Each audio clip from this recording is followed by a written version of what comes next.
For 13 years, I've walked these streets. 13 years seeing the worst and the weirdest of human nature. But there is one case, one shadow that refuses to leave my mind. Even now, years later, I feel its chill. It began on a night much like this one. Rain falling in sheets, a thin fog rolling off the river, the streetlights barely cutting through the gloom. My radio crackled. A call. A missing person. A child, 9 years old, vanished from her bedroom without a sound. The official report claimed she had wandered off. Maybe she had run to a friend's house. Maybe she had been lured by someone passing by. But when I arrived, I saw something the official papers would never mention. The bedroom window was locked. The doors bolted. No sign of forced entry, no footprints in the yard, just an empty bed and a toy left in a puddle on the floor. It is claimed that cases like this happen more often than the public realizes. Children disappearing without a trace. Adults found miles from home, confused, unable to remember how they got there. But what made this one different were the whispers, the details that never made it into the police files. According to some, the girl had been awake in the middle of the night, speaking to someone unseen. "He's in the corner," she reportedly said to her mother, "watching me sleep." I interviewed neighbors, shadowy figures moving along the ridge behind their houses, strange lights in the woods, dogs barking at nothing, cars parked on the street that no one recognized, vanishing by morning. None of it matched the official narrative. Then there were the dreams, nightmares I can't forget. I saw her running through the fog, calling my name, a figure, faceless, reaching for her from the shadows. I chalked it up to stress, years on the force, countless missing persons, countless unanswered questions, but sometimes the mind doesn't need reality to feel real. By the second night, it became clear this was no ordinary disappearance. CCTV footage from nearby streets was missing, allegedly accidentally overwritten. The neighbors' cameras had no recordings, their memory cards corrupted. Whistleblowers say the town had been warned about someone or something before, that the authorities in nearby counties had buried reports of similar incidents to avoid panic. I remember walking the perimeter of her house, flashlight cutting through the fog. I found something no one else reported, faint markings in the mud, symbols that resembled nothing I had ever seen, circular patterns etched with precision. Some claimed they were ritualistic, others said they were a warning. Whatever they were, they disappeared with the next rain, and by morning, the world was normal again, except for me. The girl's disappearance triggered a series of events I could barely keep up with. Anonymous calls to the station, reports of people vanishing for hours, then returning with no memory of where they'd been.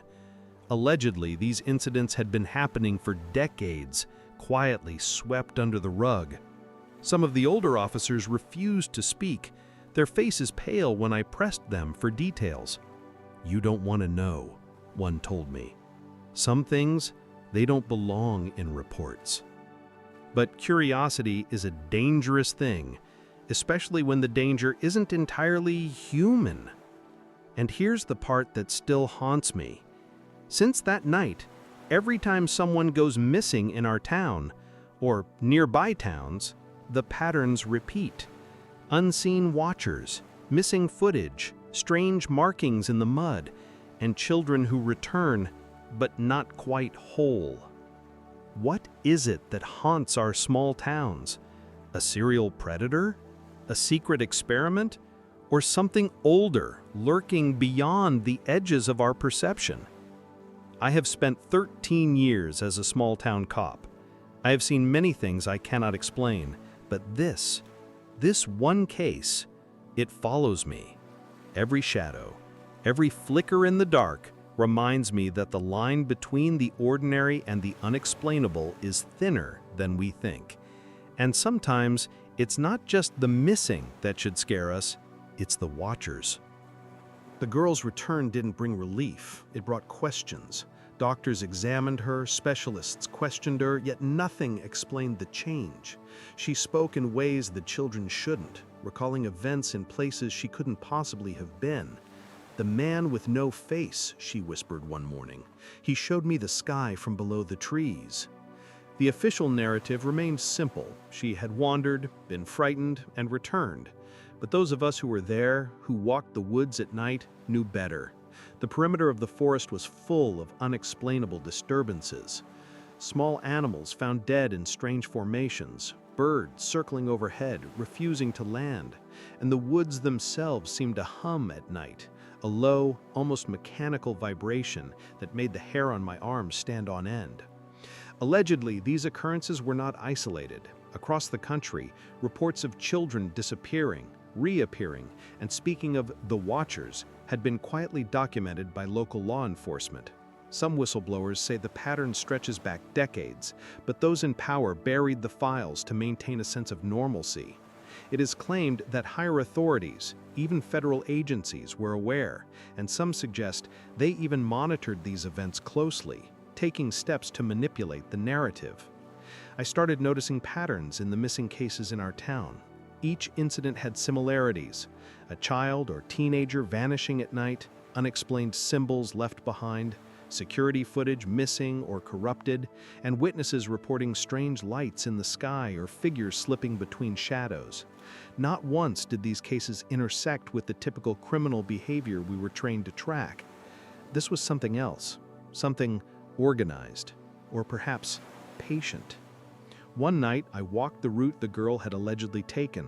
I carried my flashlight, my service weapon, and a notebook full of observations. The fog was thick, my breath visible in the cold night air.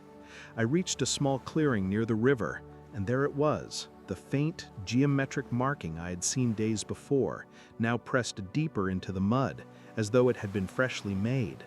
I knelt closer. The patterns weren't natural, they were deliberate.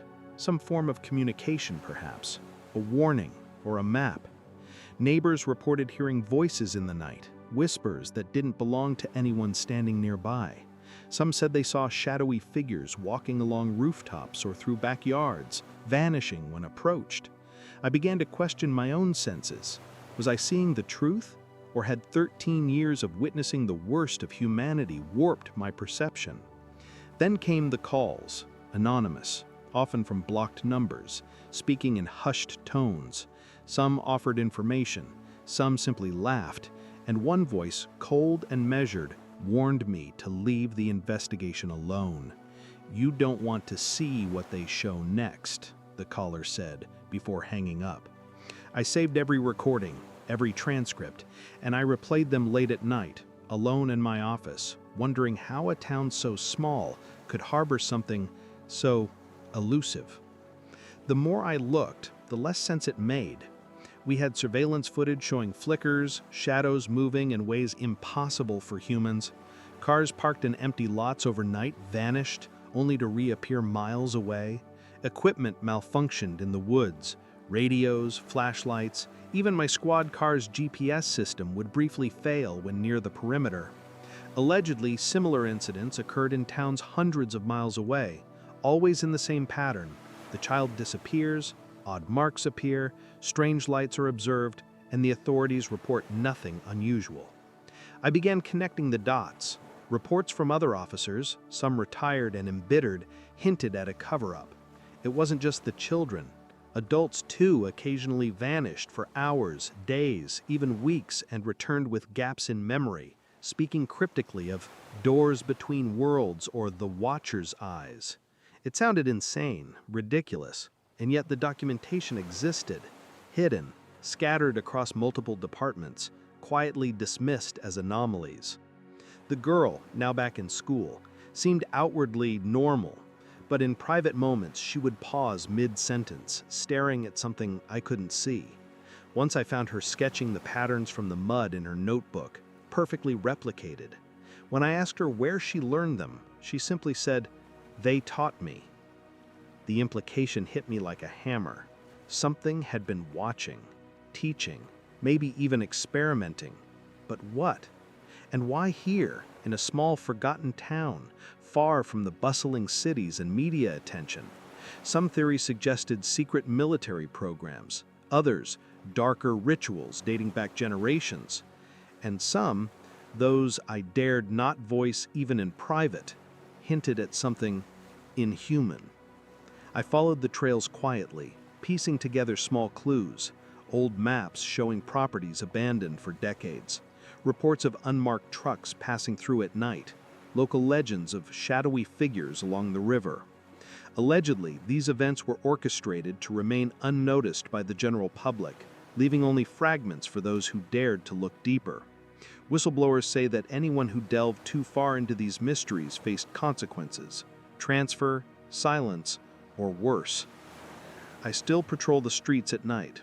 I still see the same patterns: flickering lights, unexplained sounds, glimpses of movement in the corner of my vision. And I ask myself, if these events were orchestrated, what is their purpose? Control? Observation?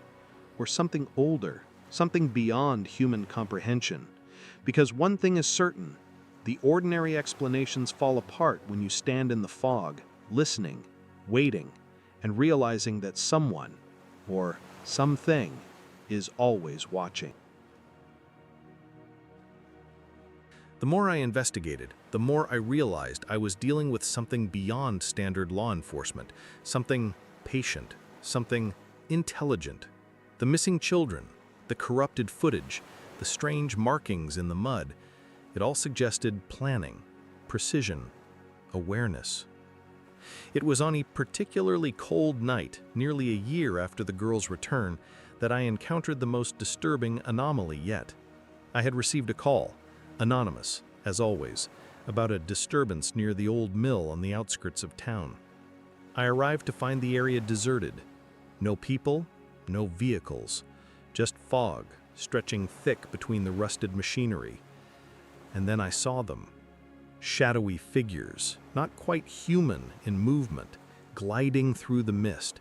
They didn't walk, they moved with a fluidity that made no sound, their forms elongated and unnaturally thin. I raised my flashlight. It bounced off something metallic in the distance, a glimmering reflection, like eyes or perhaps instruments, but I could never get close enough to see clearly. I backed away slowly, heart pounding, and in that moment my radio sparked with interference, static, whispers. Then, her voice. The girl's voice calling my name echoing from the fog. "They're close," she said, though she wasn't there. My skin crawled. This wasn't a prank. This wasn't imagination. Something was signaling me, luring me. I reported the sighting. Officially, nothing was recorded.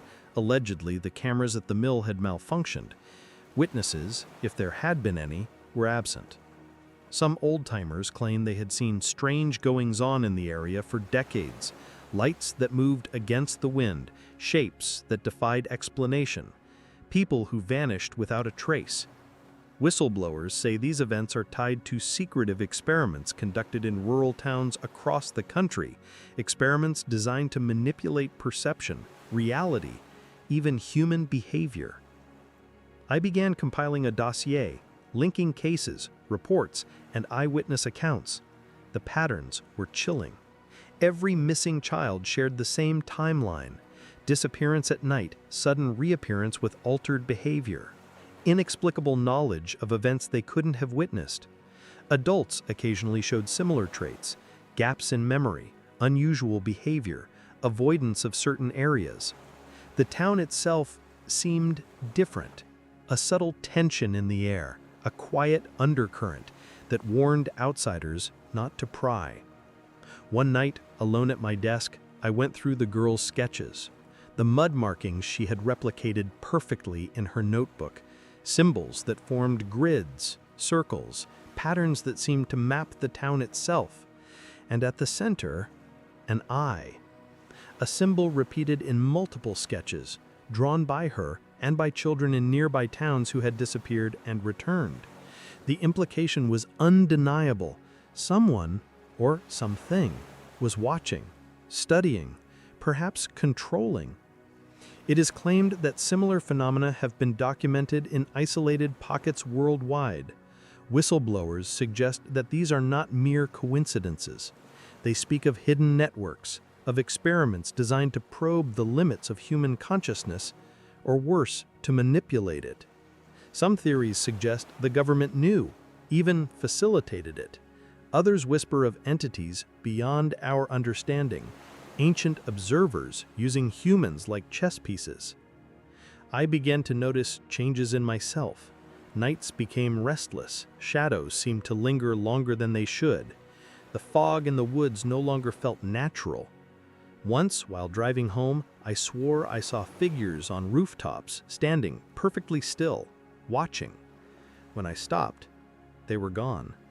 Just fog, just shadows. Or was it? Then came the letters, handwritten, unsigned, always left at the edge of my property. Words that chilled me. They learn. They wait. You are next.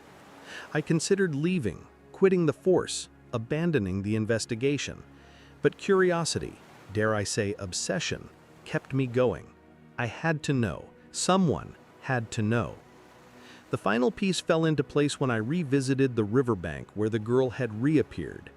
The mud markings were back, freshly etched, and this time there was a new symbol, a circle enclosing a doorway. Allegedly, this was the doorway they spoke of in other towns, the entry point between, what? Dimensions? Realities? The unknown? I couldn't tell. But it was real, and it was here. I realized then that small-town disappearances weren't random. They were experiments, tests, warnings, and my town wasn't unique. It was just one node in a vast, hidden network of phenomena, carefully concealed, patiently unfolding. Every night, I patrol, I watch, I listen, because the watchers never sleep, and I cannot shake the feeling that my role is not to protect, but to witness.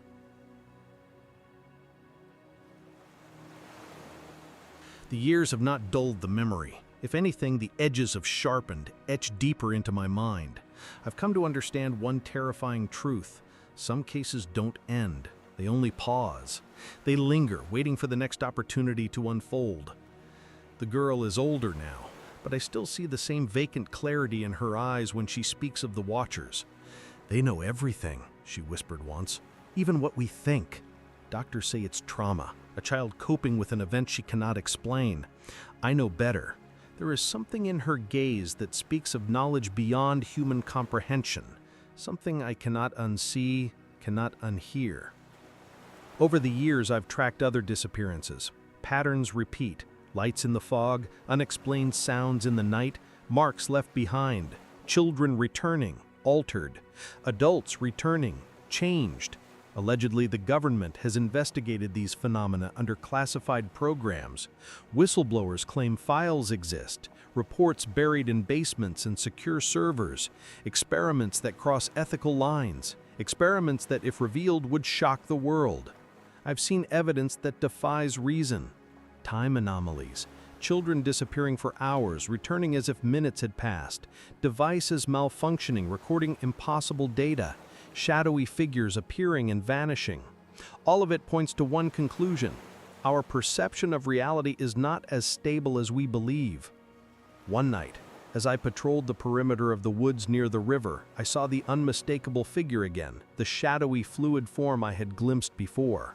It paused, as if aware of my presence, then moved with a speed that no human could match, disappearing into the mist. I followed, but found only more mud markings. Symbols, grids, circles, and the ever-present eye. A doorway, freshly drawn, as if inviting or warning. I cannot explain what I saw that night, nor can I explain the sense of dread that has followed me ever since. Some nights I hear whispers in the wind, distant and low, calling names, asking questions no one should answer. And I wonder, are they human? Are they something older, something that has always been here, waiting, watching, guiding the events we call tragedies? The town looks normal to outsiders, streets lined with houses, playgrounds, churches, schools. But beneath the ordinary lies the extraordinary, the inexplicable. Every disappearance, every odd light, every shadow in the fog tells the same story. We are being observed, tested, recorded, perhaps even studied. And here is what truly haunts me. The watchers do not just observe, they interact, they manipulate, they learn from our fear, our curiosity, our very consciousness. I've seen it in the children's eyes, the fleeting glances of strangers, the strange synchronization of events that should never align. Everything has a pattern, if you dare to look closely. I continue to patrol, not out of duty, but because leaving is not an option. Some part of me knows that if I stop watching, the cycle will continue unchecked, and perhaps they will notice me. Perhaps I am already part of the experiment. So here I stand, 13 years on, a small-town cop facing something larger than life, larger than understanding. The files I keep are incomplete, the evidence scattered, the witnesses silent or terrified. But I know what I saw, I know what I felt, and I know the truth. Some mysteries are not meant to be solved. They are meant to linger, to shadow our thoughts, to test the edges of our reality. And the question that never leaves me, that never fades, that grips me tighter than any criminal ever could: what are they waiting for? And when will they come for the rest of us?